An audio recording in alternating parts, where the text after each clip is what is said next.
Welcome, folks, to another edition of Expanding Mind. I'm your host, Erik Davis. We're going to claw our way through the cultures of consciousness today, talking with Antonio Lopez, World Bridger Media, about his new book, The Media Ecosystem. And, it's a funny thing when the question of how to think about, I'm sure we'll be getting to this, how do we use our understanding of nature to understand human beings? It's a primary problem that all of us face. On the one hand, we are obviously part of nature. What else would we be a part of? And even our most seemingly unnatural human creations will mimic, shape, and manifest some of these natural patterns, whether it's our own simian anthropological urges, whether it's the patterns of traffic or information flowing through the internet. But at the same time, there's always this sense that there's something different about us, something like there's some crack in nature that we inhabit that makes up who we are. And a lot of politics happens around where you put that line, where you say what's natural, what's not natural, what can be fixed, what can be rejiggered, what do we have to submit to, what do we have to embrace, what do we want to embrace.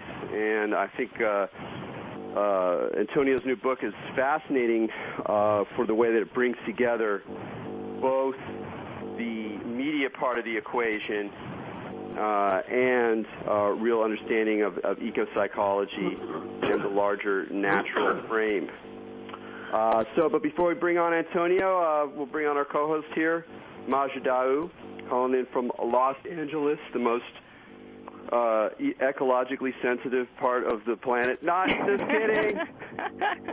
It's very politically correct. How you doing, Maja? I'm doing good, Eric. How are you?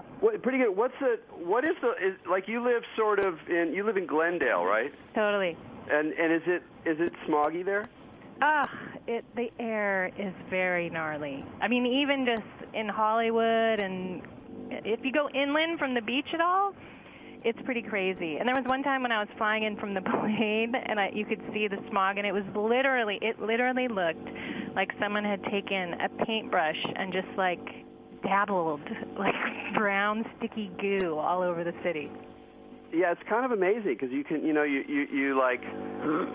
even had, I think we had a guest on, I think it was Kelvin who was talking about it. He teaches in L.A., does all this energy work. A lot of people come to him concerned about healing and balance, and they're asking him questions about, what's the right, floor wax to use that's the most eco-friendly. And he's like, dude, you live in L.A. Yeah, that was really good.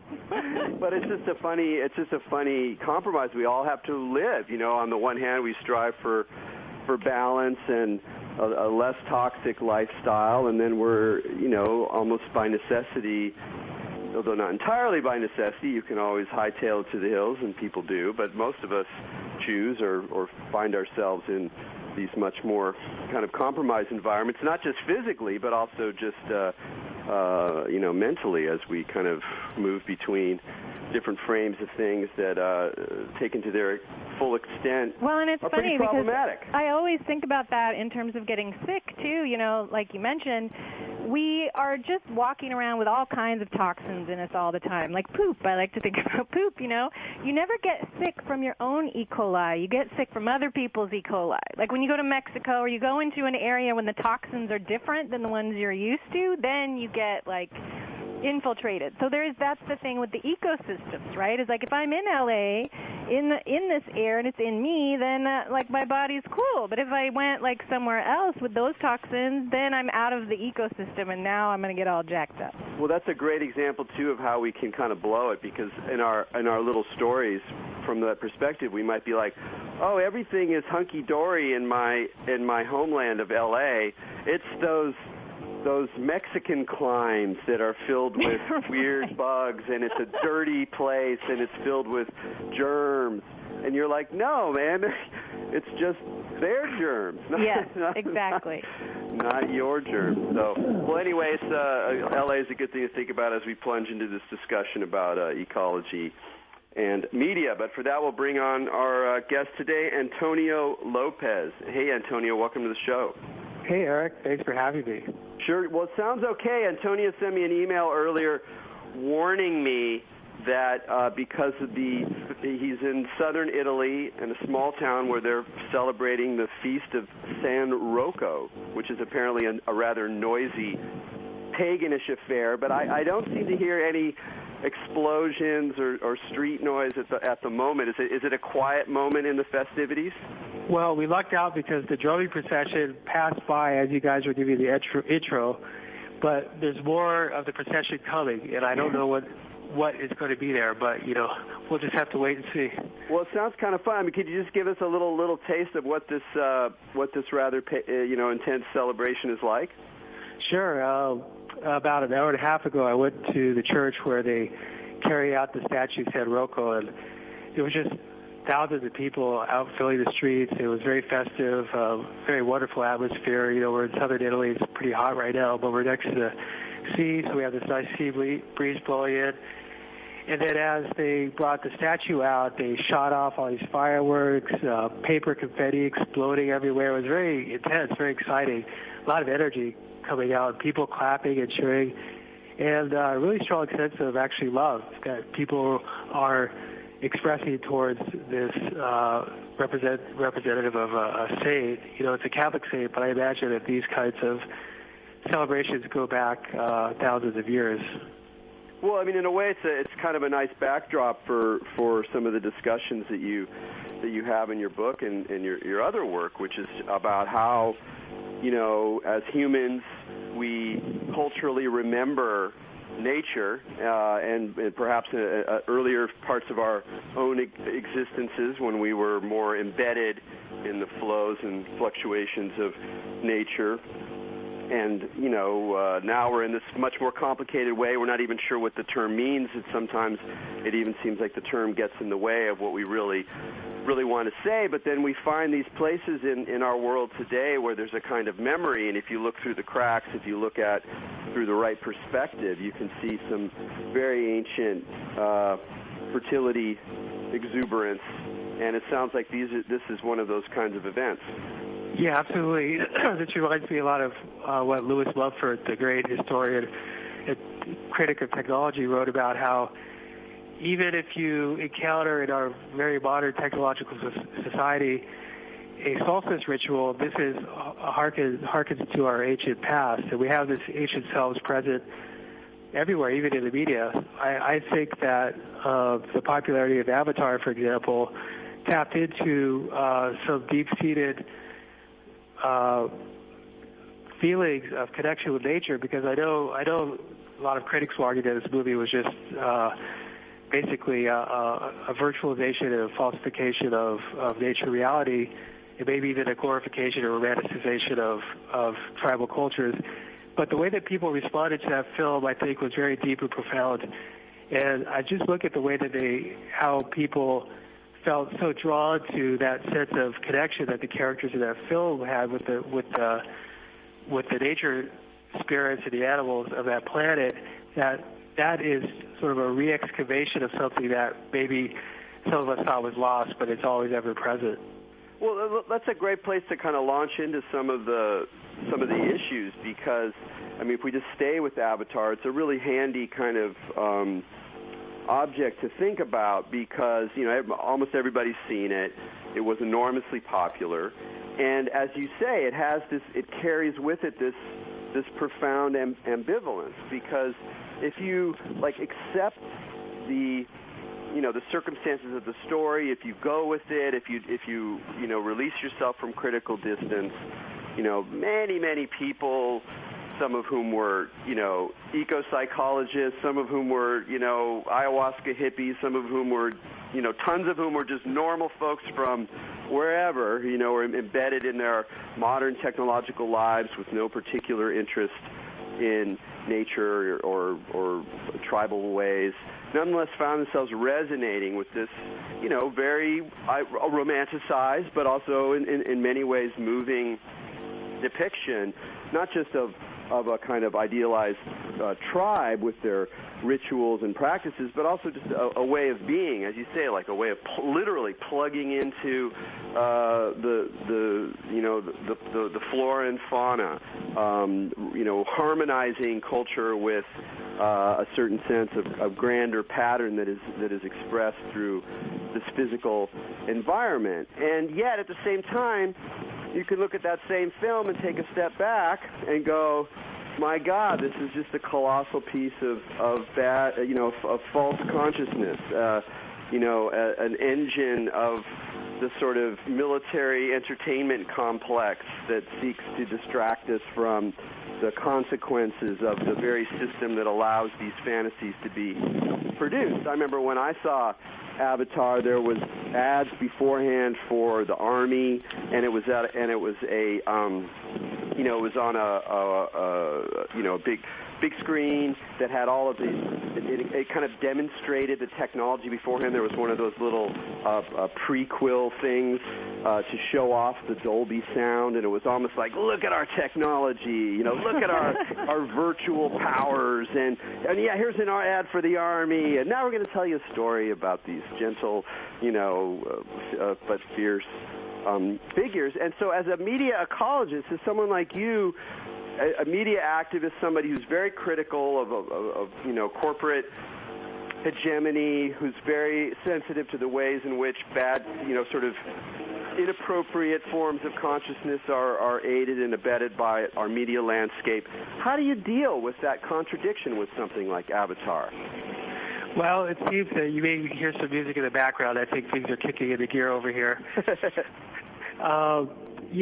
What I found is that no matter how you approach the problem, it's always going to be contradictory. I mean, we could talk about computing as a way of raising consciousness and connecting people politically and socially, yet at the same time, computers are produced in very unjust circumstances. They're very unecological devices, and our computer or the Internet produces as much CO2 emissions as the aviation industry will double with the increasing of the iCloud, or the cloud, the data clouds. So, there's everywhere you look, it's contradictory. But on the other hand, these are the tools we have at our disposal. I mean, I think of the image we have of Earth that was taken from Apollo, and that image could be argued helped galvanize modern environmental movement, but at the same time, the technological military system that produced that image is very serious. I mean, NASA, which produced that, used a lot of resources and is one of the most probably anti-nature and toxic organizations on the planet. Yet at the same time, we now depend on NASA for climate data in order for us to understand the seriousness of our climate crisis.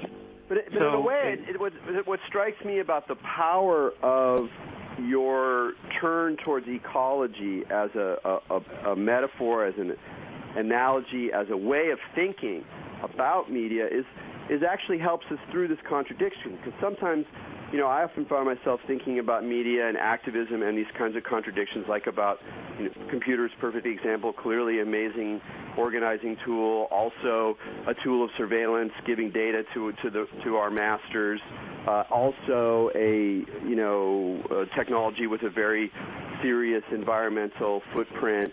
Oh my God, how do I think through these things? It's sort of, you kind of run against a sort of block, and sometimes it prevents you from thinking or moving forward because the contradictions are just too crazy. And while that's always important to acknowledge, it also seems like the idea of ecology itself also helps you or encourages you to look at situations, political situations, technological situations, as having, it's an ecology. There's multiple things going on. They flow together. They interact. Sometimes they conflict. I mean, they conflict in the sense that, the way that different animals in an ecosystem will go after each other. I mean, it's part of the balance in one sense, but in another sense, chaos and disruption are also part of the flow. So the thinking about things with an ecological mind frame where there are multiple centers, there's a topography of difference that runs against each other. It's always fluctuating in emotion. In a way, it helps us kind of deal with that, with those contradictions. Yeah, exactly. I mean, just look at our own bodies. We're full of bacteria, viruses, and parasites. A lot of times those things, depending on what the state of our personal body's ecology is, either can help us or hurt us. So it's all about finding some kind of equilibrium. And so as you talk about, as you mentioned, that any kind of ecosystem has all kinds of counterbalancing factors. What happens, though, is that certain kinds of elements can overpower others when the system becomes deprived of diversity. That's one thing that really affects ecosystems, and I talk about that in parallel to between nature and also technological systems. If we wipe out diversity of consciousness in our media systems, that's going to actually influence culture in a negative way. So we need to encourage diverse ecosystems of ideas, of symbols, of technologies, of energy systems. And if those things at some point balance themselves out, they're fantastic. Unfortunately, we're in a situation where my vision of the planetary media ecosystem has predominantly been colonized by corporations that have their own particular agenda.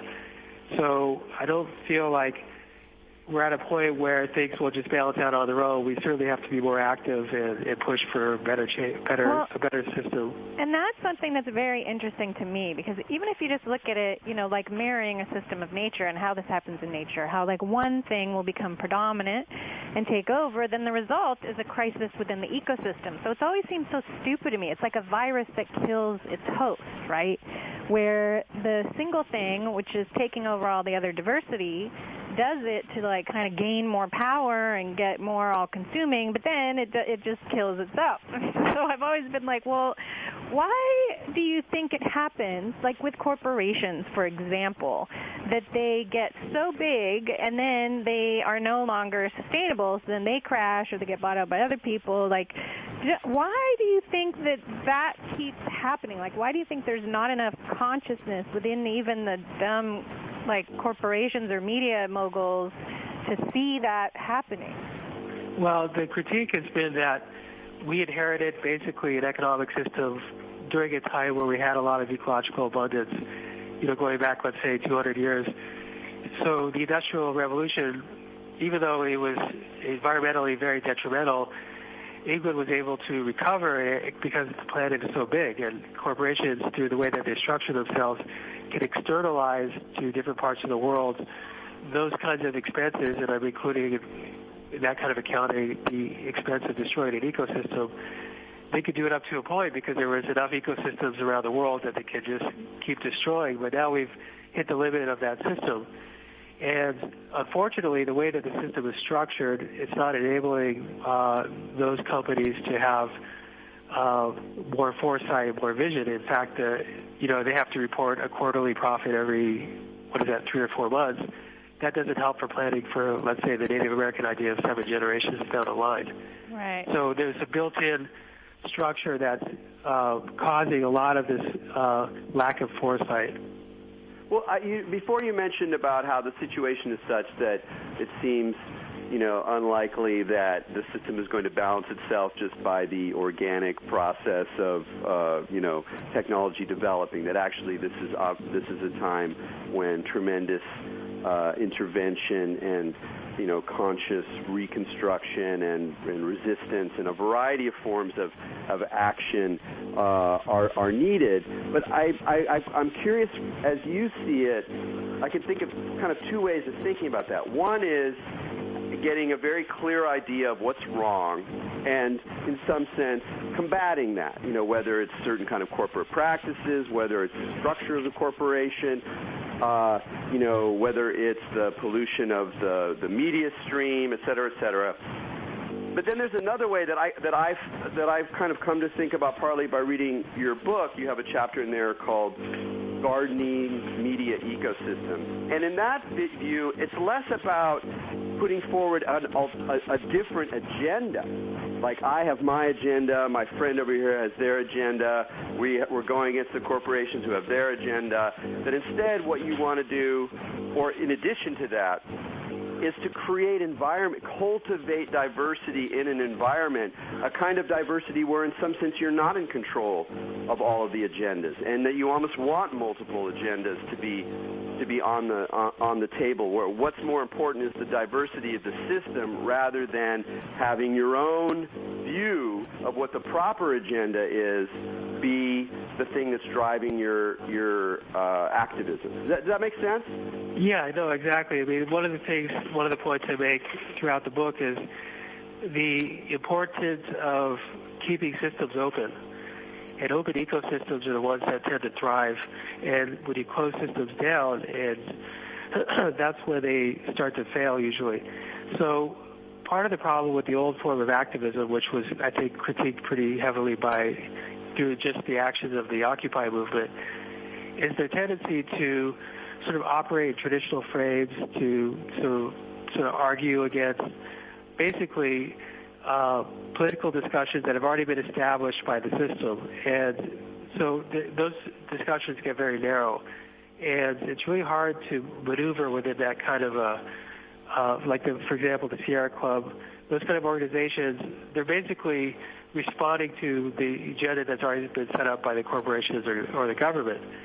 And what happens when you open up spaces is that you create possibilities for new agendas to arise, new possibilities could come together, new connections could come together. And I've done a lot of reading about what the conditions in which new ideas arise and where creativity takes place, where culture transforms and evolves, is always under conditions of openness where you have sort of different inputs coming in from different perspectives, different backgrounds. And this has actually been even scientifically proven that solutions are more likely to get resolved when you have as much diversity as possible among the people that are trying to solve a problem. Now, the people that were engaging in Occupy were criticized for not having an agenda, for sort of having this open process, an open-ended process, being like these assemblies where consensus takes place. It's very cumbersome, it's time-consuming. But the thing about these spaces is that they transform the people that are in those spaces. And that, to me, is very important. They're pedagogical. And so what I'd like to see is media that is pedagogical in the sense that when you engage that kind of media, it transforms you. And I'm glad you opened up with Los Angeles, because a lot of my influence for the ideas of this book came about as a punk rocker in Los Angeles when I was a teenager. We didn't know what we were doing, but we had enough diversity among ourselves to kind of figure it out. And we were able to create transformational spaces so that when we went to a punk show, we did a zine, that changed us. I think more contemporary examples could be like Burning Man or, I don't know, other kinds of, I'm sure people would think of raves or different things that have happened over the past 30 years where people encounter media makers and revelers, et cetera, and that experience has transformed them and made them into a better person, and they learn new skills, and they got new ideas. Well, in a way, it's like redefining what we mean by pedagogy. Because if you tell me, well, I think our media should be better pedagogical tools, I can think of that in the old school sense as well, which is like, oh, what we need to do is to teach people about let's say the environmental consequences of their every action, and we have a lot of information like that. With a little bit of work, not even very much, we can, find out about the negative impact of almost everything we do. So much so that some people just get almost frozen by this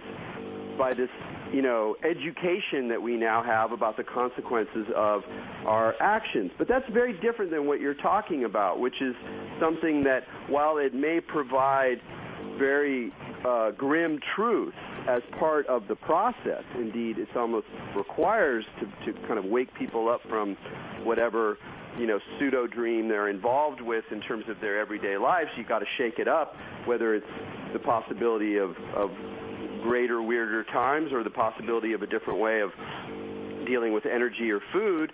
You got to kind of wake them up. But also within that is space to learn that you can learn, to learn how to learn, to open up what it means to learn. So it's not just about taking in a framework or taking in a set of information. It's actually changing the way that you engage, which is almost like a different kind of education, a different kind of pedagogy. And so what are the things that you see help lead us towards that second place, that place where we're really learning? I mean, you used examples of Occupy and punk rock. Early punk rock's a great example in terms of media practices, all sorts of situationists and Burning Man even to some degree. But what are the elements you think that are really important for people who are like trying to explore this stuff in terms of thinking about how their media can have that richer kind of educational force? Yeah, that's a really good question. And I have lots of ideas of how people could certainly engage and become more conscious and learn and participate in these kinds of projects and new media pedagogies. I don't know quite how to get them there. I still try to work that out. I'm an educator, so I work with young people. So within my own realm, I'm sort of trying to lead people in that direction. But I think through media like radio shows, and like your radio show, for example, writers, artists, websites, networking, people are able to share information. There's certainly people trying to create alternative networks that are not just Facebook or Twitter, but these are networks that are about conscious evolution. For example, the Evolver people are trying to do that with social networks, try to share knowledge through creating regional spores where people can use the network to connect with each other, but then they arrange ways to actually gather in person. These are the kinds of things that I would really advocate. Well, and it's true. It seems like just in all those things you're talking about, those run in smaller micro ecosystems, right? And I think, like with what Erik said, it's a different way to learn things, which has to kind of be a little experiential. And I think the only way you're going to kind of educate people about some of those consequences or threats is if they experience them in their own like little world. And I mean, it's like it's the same on every level. Like with a corporation, they might, like you said, they don't have the foresight to see that threat until, oh my God, it's happening to them, right? You can tell people all you want about all the damage that's happening to the ecosystem in Antarctica. Do you think they care? Because they can't see it. It's not part of their little realm, right? But if you can infiltrate on a smaller level with those smaller groups where you can see it and experience it within like your family, so to speak, then it has more impact and you'll actually feel the consequences and be able to kind of like have more understanding of them, I think. Well, chaos theory, which deals with dynamic systems and complexity, one of the points that comes out of that theory is that all change is local. So, right. There's the proverbial butterfly flapping its wing in Brazil causing the tornado in Kansas. I feel that the countercultures, the subcultures play a very important role, and so those will certainly contribute to expanded awareness, consciousness. I think education has to step up. I work in a university environment, and I think that the kind of courses I teach are probably an exception. The kind of dominant themes and ideas that are being perpetuated through universities are the kind that are shoring up the system. But if there was some way to push for better reforms in terms of, like, let's say, media literacy. Media literacy is a proven technique that works very well, that kids like it. It's obvious that they learn. It's been studied. It's been documented. Yet it's not part of the standard curriculum. So one thing that could be sort of put in place as a way of helping people get closer to these ideas that we're talking about is pushing for reforms in education that allow for things like media literacy. But on the other hand, I'm somewhat skeptical of the kind of agenda that you see coming out of the government in terms of education, because everything is being privatized right now. And if it doesn't turn a profit, then it's not considered to be valuable. So again, it goes back to how do you lead people to the river to get them to drink?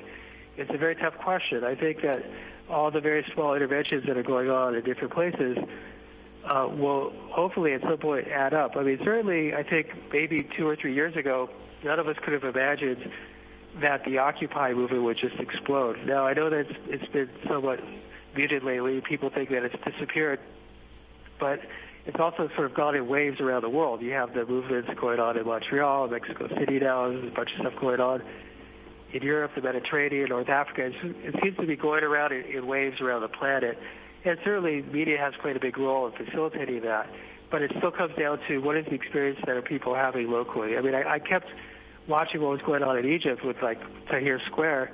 And I thought, well, Tahrir Square, that is where people are being transformed. It's not being through the computer networks that are linking up the information about the revolution. It's people going into that physical space and having that experience, that revolutionary fervor, that is really transforming them. Well, this is great. You brought up a lot of totally fascinating media political points that I want to dive into in the second half. We got to take a break right here. You're listening to Expanding Mind with Erik Davis and Majid Daou. We're talking with Antonio Lopez, author of The Media Ecosystem, and we'll be right back.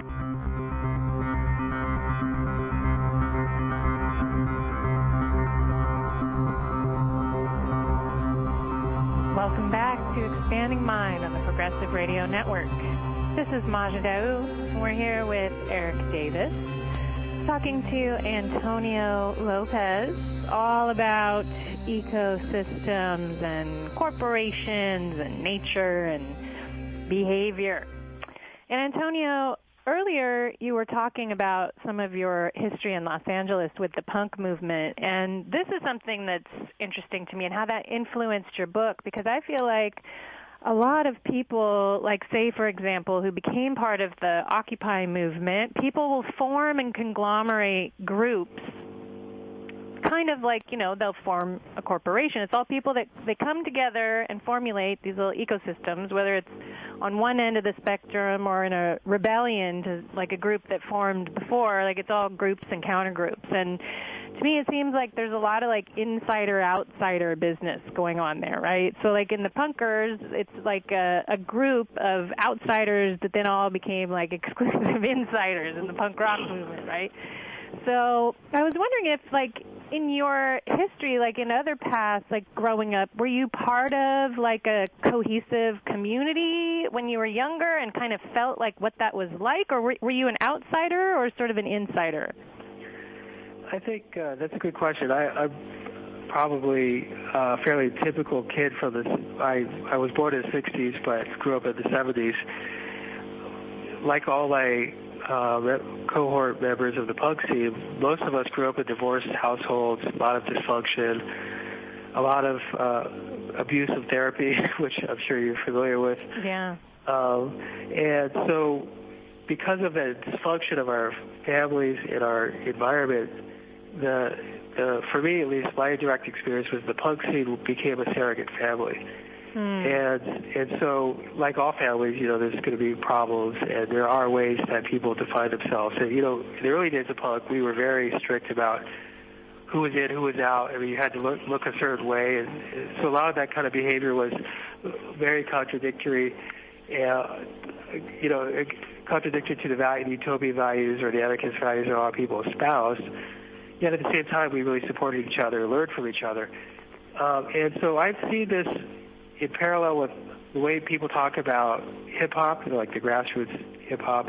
And so to answer your question, I've always been from the somewhat dysfunctional background, but I had an opportunity to participate in cohesive communities in the form of actually a Native American society, because when I was working as an educator, I was going to Indian reservations in New Mexico and Arizona, and working with people that have been severely stressed and who have survived sort of horrible historical circumstances. Yet they've somehow been able to maintain a lot of their ritual practices. Families very strong in those communities, and going in as a media educator and also sort of a punk rocker. Also, I mean, I'm a retired punk, so to speak, but I'm still in spirit punk rocker. I brought those values, the DIY spirit, the do-it-yourself spirit, with me into those communities, and I really learned a lot from those situations. In fact, I would say that the environmentalism that has entered into my process and has entered into the way that I think about the media ecosystem was really inspired by my experience of working and living with Native Americans. And I mean, you went in there as an outsider. Were they accepting of you? Like, do you feel like you infiltrated that group, so to speak? Like, were they just, like, down with sharing all their stuff with you? Not everything. I mean, they're savvy enough to know that, you know, there's certain things that I'm not allowed to do. But, in fact, oftentimes, because I was doing video workshops with their youth, they say, well, okay, you know, you can work with them, but you just can't point the camera in that direction. And they wouldn't say why, you know, but I just had to respect that. And as long as I respect the rules, then they were down with me. The thing that I experienced working with Native Americans is that they don't judge people by the way they look or by the way they speak or hold themselves. It's what's really in their heart. And that's something that I learned a lot. It was very inspiring. They're very generous and would share. They would have these feast days. You could go and walk into a stranger's house and eat a meal with them. As long as you show like a good heart, then they're cool with you. But if you're going to go there and have an agenda and not listen, that's the thing that really will turn them off immediately is if you don't listen, because white people have a tendency to just sort of talk and not listen. So I was actually I had an opportunity to do a lot of projects because I had peers in the media education movement who would just go tell them what to think or what to do, and they would just tell them to take a hike. So because I was respectful and I was sensitive to what their needs were, the doors were open to me. So that was, I think, something that really made a difference. It sounds like from that experience, it wasn't just the impression you had of how some of these communities were able to maintain certain connections with tradition and with, you know, alternative, what from our perspective are alternative ways of being, but also just your own experience of realizing that in order to be able to connect, you needed to kind of get out of the way a little bit. I mean, that seems to be one of the principles of a more kind of ecological approach to media is that you're not always leading forward with your own perspective and your own agenda, that you have to also be cultivating a space where different perspectives can come together and where other people are allowed to kind of have a place to express, or other cultures express the way they want to express themselves in this environment. It's not necessarily who they ultimately are, because you don't really see that. There are things you don't know. There's things you're not privy to, you're not going to be privy to. But there's still a way of creating a space of interaction that can be really, you know, kind of productive. I mean, the way that I think about, like, programming this show is, you know, people use the term curation a lot, but it really is a little bit more like gardening, where it's like, okay, we've had people kind of from this perspective, let's balance it with this, a little bit more science, a little bit more politics, how to create like a garden with different things kind of going on. And it seemed like for you were able to interface there because you could get yourself in a way kind of out of the way. Yeah, and I totally agree with you. I mean, I think gardening is the perfect metaphor. I mean, I think I'm lucky in the sense that I'm bicultural, so I've already, you know, I'm half Mexican, so I've already coming from a sort of a multicultural balancing of trying to get different perspectives in my own psyche, in my own life straightened out, and how do I accommodate the different worldviews that I have grown up in, and then balance that with the world that I'm engaging, and I think so that certainly helped out a lot. And then also I think it helps to have just a spiritual commitment to mindfulness and to self-awareness, and you know that's something that I also talk about as being part of the solution. Is that even though we don't like to talk about in the field of, like, let's say, media studies, which is where I have my academic background, to talk about spirituality and looking at the way that we respond to things, to meditation and mindfulness.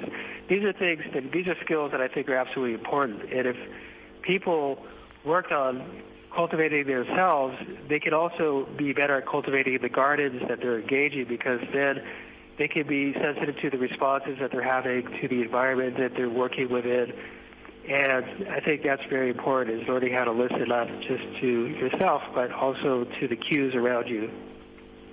Well, it's also that, you talk about attention in the book, and of course that's a big element of our discourse around media is our own attention, which is a place where the media system and our individual consciousness kind of overlap, and in a very direct way. It's like, where is our attention lying? What tricks and techniques are being used to capture that attention? How do we become conscious of that process to the degree we can? How do we redirect it?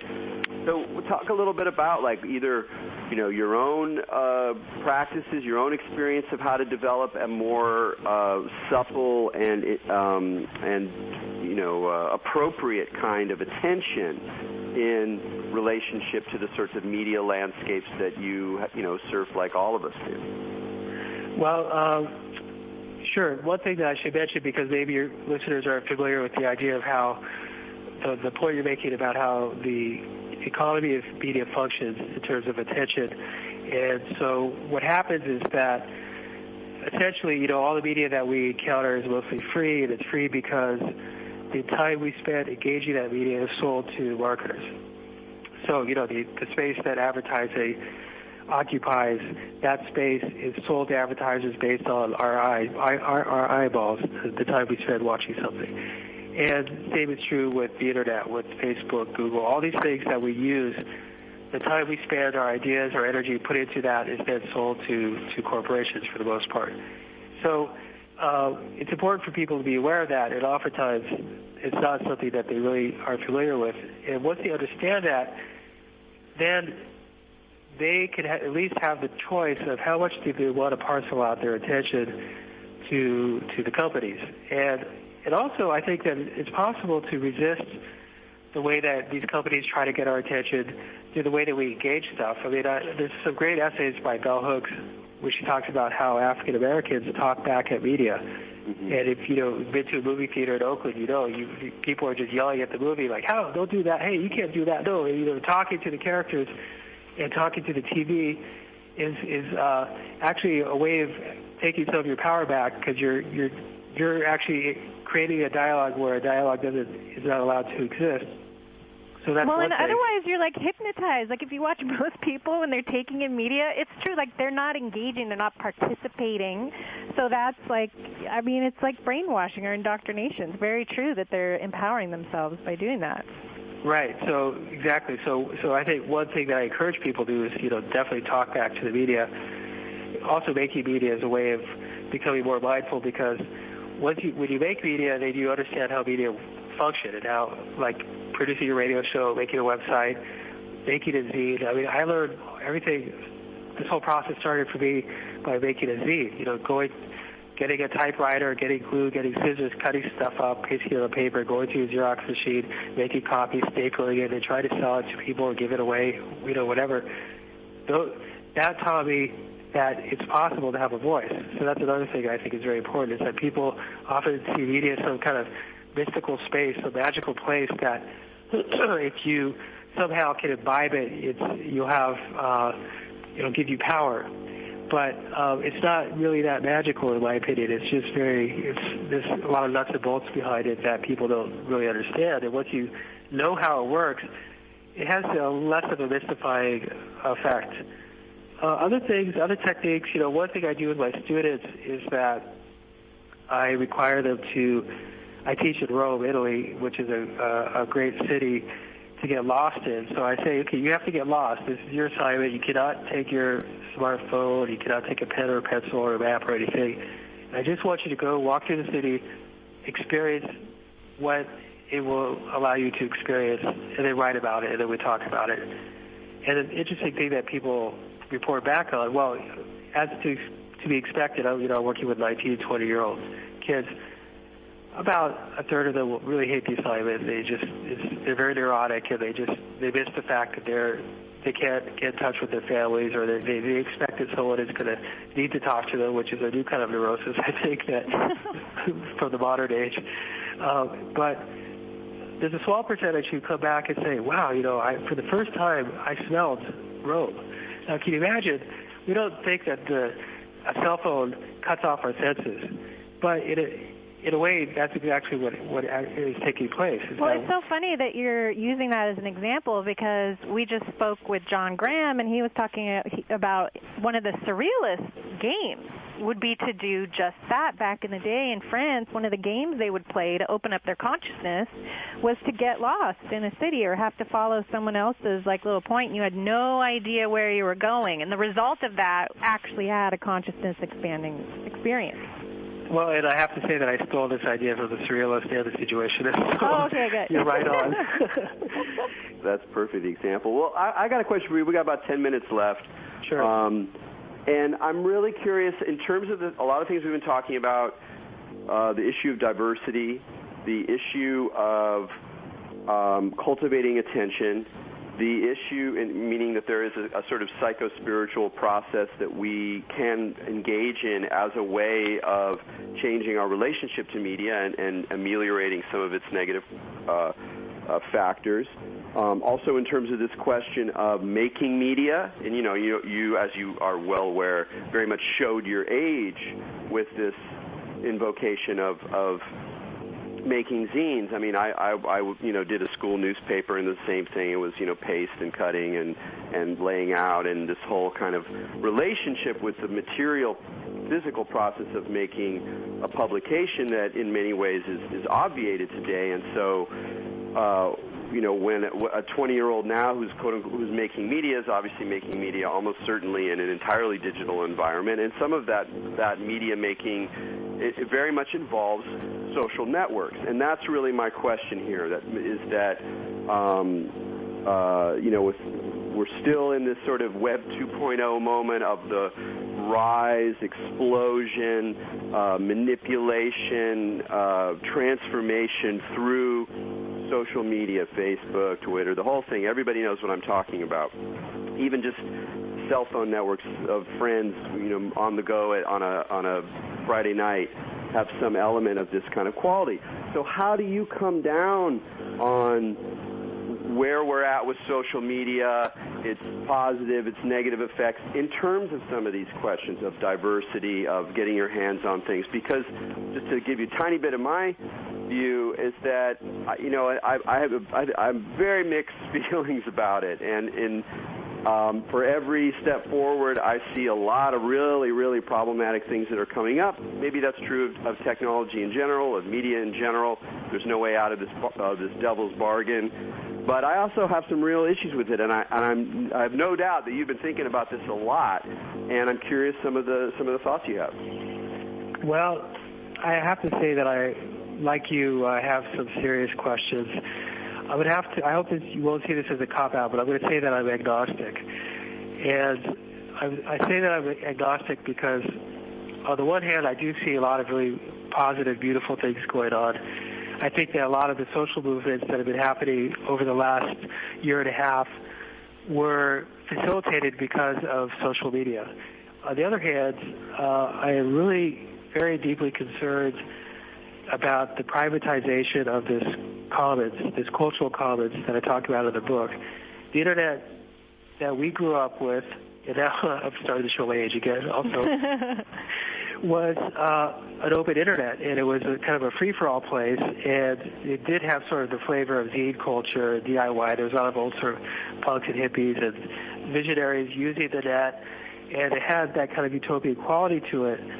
I'm getting more and more pessimistic about those qualities being maintained simply because the corporations have so thoroughly colonized the Internet. And, I use Facebook. I'm not going to add Twitter, but I'm not also at the same time going to pretend that these are sort of public services. These are corporations that are mining information. They're very likely have ties to probably military in some levels in terms of supplying or at least creating a space where people can be monitored very easily. So I'm very skeptical of that. I was very concerned about the way that WikiLeaks was essentially censored by private companies. So for those of the listeners who are not familiar, what happened when WikiLeaks released the State Department correspondences they were essentially cut off from a number of services by Amazon, Apple, Visa, MasterCard. And if we as activists are trying to use this so-called public space as a place for connecting civic engagement, and that space is increasingly privatized and controlled by corporations, then it's less and less going to be a free space. So I'm sort of on the downside of it. I guess you could call me a optimistic pessimist. Is that possible? Well, you're in Rome where Gramsci's buried. So what was it? Pessimism of the intellect, optimism of the will. Right, exactly.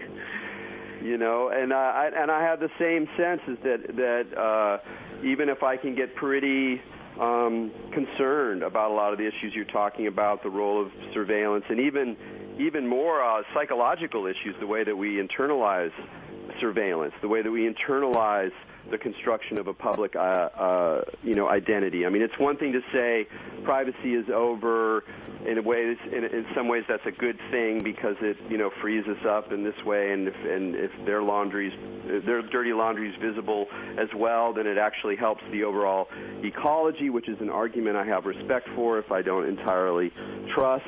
But at the same time, it's really transforming who we are and how we represent ourselves. I mean, more and more of our self-representation in society is through these media, and they encourage a lot of things. You can see it. You can see the braggadocio. You can see the refusal to acknowledge certain kinds of difficulties. You can see the fear of silence, the fear of loneliness.